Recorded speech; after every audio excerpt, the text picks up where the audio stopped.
Okay, today I want to talk a little bit about managing your land, and part of that is marking timber to be harvested. I'm going to walk through a stand that I have just finished marking. You can see the blue paint on some of the trees. This stand is roughly 27 years old. It's been thinned one time. They didn't do the best job of thinning, but I want to walk down through here and just show you some of the trees I've marked to come out and the reason behind that.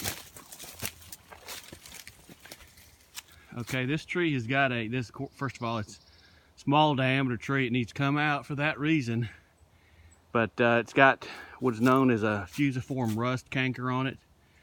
Some people call them cat faces. This particular stand seems to be eat up with them, and it's something that basically ruins the lumber in that section of the log. So a lot of times at the mill they will have to bypass that or jump cut it here. When they're removing the timber, they'll actually, at the loading deck, they'll what I mean by jump cut it is go up above it, cut it off, and then leave this on the deck and take the rest of the log.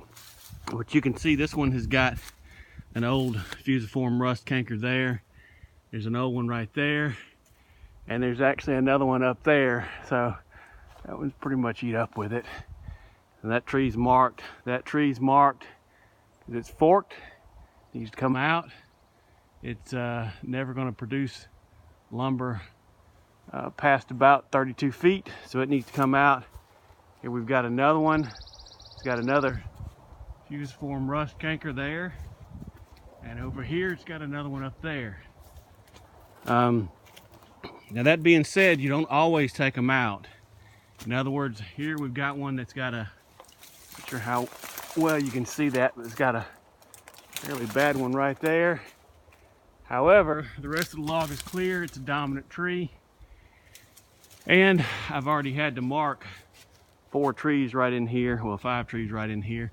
So I've got a hole already. So sometimes, due to spacing, and if it's not more than, much more than a third of the diameter, then you can leave it, as long as it's not half the diameter. Here's another example. This one's a cat face. It goes from about right here to right here. That's where your growing tissue is. You can see the fresh pine growth right there. That one's about like that.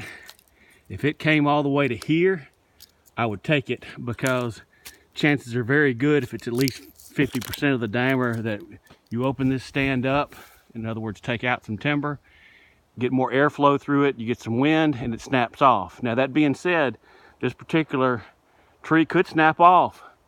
But I've got a situation where I've already marked several right here and got a pretty open area that I just don't want to remove that tree, because it's got some pretty good wood above that fusiform.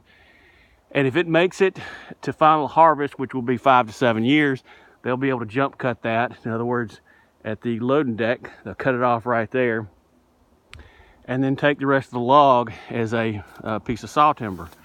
Now, occasionally, if there's not a lot of this stuff in there, a logger will slip this in the middle of the load. He'll just slip the whole thing in, cut it off, stump, and just put it in the middle of the load, and the mill won't notice it. And sometimes they'll do that for you, but I don't really ask that a lot, because, you know, it's not good for them. It's from the standpoint of dealing with a mill, but occasionally they'll do that. You shouldn't expect it though. And as we go through here, you can see I removed, see this tree, it's got a fusiform rust right there. I don't know if you can see it, but right back there's a tree that's got one. You can tell a lot of times the tree's got a little bit of a crook to it, and that one definitely will snap off. That one's a small diameter. It's also got a fusiform up there. That's got a bad one right here, more than 50%. It had to come out. And occasionally you take out a good tree just for spacing. This one was a really decent tree, but I've got one I'm leaving there. I've got one I'm leaving there, one I'm leaving there, one I'm leaving there, and one I'm leaving there. And so it needed to come out just to give the other trees in here a little space to grow. One other thing I wanted to mention, and you can look it up, I won't go into it right now. This is called a prism basal area factor 10, and you generally want to thin your stand down to the site index. So I'm not going to go into either one of those right now, but look that up if you're interested. And this particular ground I'm standing on is about a site index 70, and so my target is around 70 basal area after the thin. Now, down in the bottom down there, we've got a site index of about 100, so I'm pulling it down to about 90, some places 100.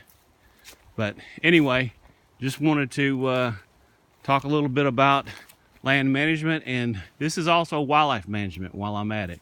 You can see we've been burning this stand, burned a couple of years ago.